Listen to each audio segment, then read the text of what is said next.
उत्तराखंड में जहां एक और सरकार हरियाली बचाने के दावे करती है, तो वहीं रुड़की के भगवानपुर में भूमाफियाओं ने प्रशासन के साथ मिलकर एक बड़ा खेला कर दिया है।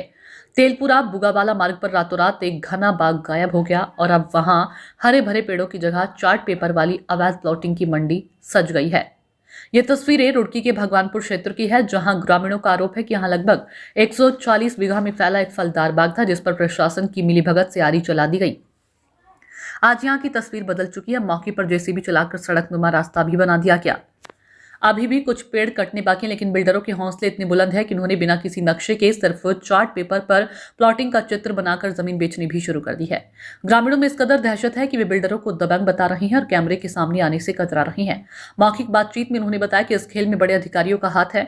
ग्रामीणों का यह भी आरोप है कि अगर इसकी बारीकी से जांच हो तो यहाँ भारी मात्रा में सरकारी जमीन पर अवैध कब्जे का भी खुलासा होगा। वहीं मौके पर कई दुकानें बनाकर भी खड़ी कर दी गई हैं, लेकिन भगवानपुर उपजिलाधिकारी और एचआरडीए के स्थानीय सहायक अभियंता को शायद ये दुकानों का निर्माण नजर नहीं आ रहा है, जो मीडिया से फोन पर बात करके ये सफाई दे रहे हैं कि मौके पर कोई निर्माण नहीं चल रहा और ना ही कोई सड़क या रास्ता और खंभे लगे हैं, पर ये दुकानों के निर्माण भी ग्रामीणों के आरोपों को सबूत बना रही है।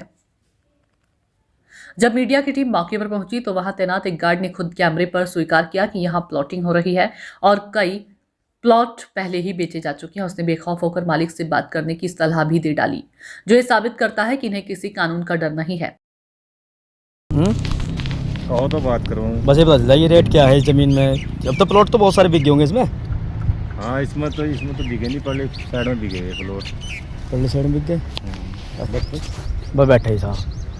नंबर दे दिया मैं। क्या रेट में लगभग क्या रेट बेच रहे नहीं पता मुझे पता। देखो मैं तो तुम्हें काम से मतलब रखता हूँ। सवाल तो ये उठता है कि जब पेड़ कट रहे थे तब स्थानीय प्रशासन और वन विभाग कहां था?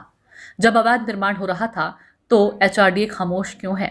हालांकि मामले की तूल पकड़ने के बाद एचआरडीए सचिव मनीष सिंह का कहना है कि मामला संज्ञान में आया है और जांच के बाद सख्त कार्रवाई की जाएगी।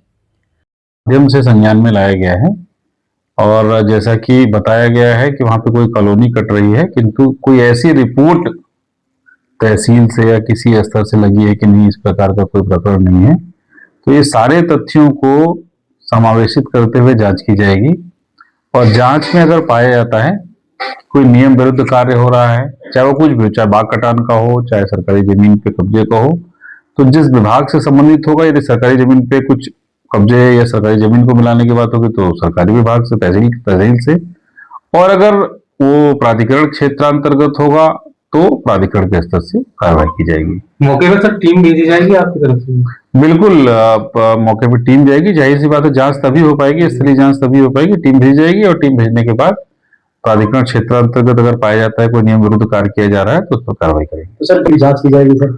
देखिए, रिपोर्ट अभी तक मैंने देखा नहीं है। जिस रिपोर्ट की आप बात कर रहे हैं कि किस प्रकार की रिपोर्ट लगाई है, उसमें क्या गलतियां हैं, क्या सही है, एक बार रिपोर्ट आ जाए, अगर इस स्तर पर रिपोर्ट आनी है तो इस स्तर पर आ जाए ताकि उसको उपाध्यक्ष महोदय के सम्मुख प्रस्तुत किया जा सके। या कोई भी ऐसी रिपोर्ट है जो गलत लगी है तो उसको एक बार तो निश्चित रूप से देखा जाएगा और देखने के बाद जो सही होगा उस कार्रवाई की जाएगी। देखना यह होगा कि क्या कार्रवाई सिर्फ कागजों तक सीमित रहेगी या इन दबंग भूमाफियाओं पर वाकई कोई शिकंजा कसा जाएगा। क्या उजड़े हुए बाग की जगह फिर से हरियाली लौटेगी या ये इलाका कंक्रीट के बाद जंगल में तब्दील हो जाएगा?